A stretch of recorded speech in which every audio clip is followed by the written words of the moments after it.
કેન્દ્રીય ગૃહમંત્રી અમિત શાહ તો પહેલાથી જ ગુજરાતમાં પ્રચારની શરૂઆત કરી ચૂક્યા છે। નરોડામાં કેન્દ્રીય ગૃહમંત્રી અમિત શાહે સભા ગજવી હતી। 2 તબક્કાનું મતદાન થઈ ચૂક્યું છે તેવું અમિત શાહે કહ્યું હતું। તો 2 તબક્કામાં ભાજપ સેન્ચુરી મારી રહ્યું છે। સાથે તેમણે કહ્યું હતું કે સમગ્ર દેશમાં મોદી જ છે। છેલ્લા 23 વર્ષથી અમદાવાદ ક્યારે બંધ થયું નથી। પહેલા વારંવાર કર્ફ્યુ લાગતા હતા। સાથે અમિત શાહે પણ વાત કરી કે કોંગ્રેસ 370 કલમ સ્વાર્થ માટે સાચવીને બેઠી હતી।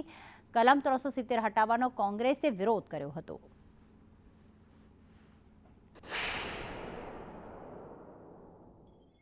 પરંતુ આ ચૂંટણી ગુજરાતમાં 7મી તારીખે મતદાન થવાનું, ત્રીજા ચરણની ચૂંટણી 2 ચરણની ચૂંટણી સમાપ્ત।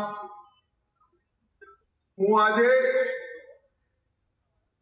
નરોડાની આ જનતાની સામે 2 ચરણના ચૂંટણીના પરિણામો કહેવા માંગુ છું। 2 ચરણમાં આપણા નરેન્દ્રભાઈએ સેન્ચુરી મારવાનું કામ પૂરું કરી દીધું છે અને ભારતીય જનતા પાર્ટીનો રથ ખૂબ ઝડપથી 400 પારની દિશામાં છે।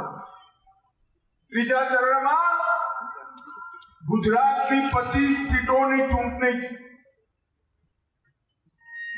મને પૂરેપૂરો વિશ્વાસ કે 25 સીટ પર કમળ ખીલી ભારતીય જનતા પાર્ટીના ઉમેદવારો દિલ્હી પહોંચે।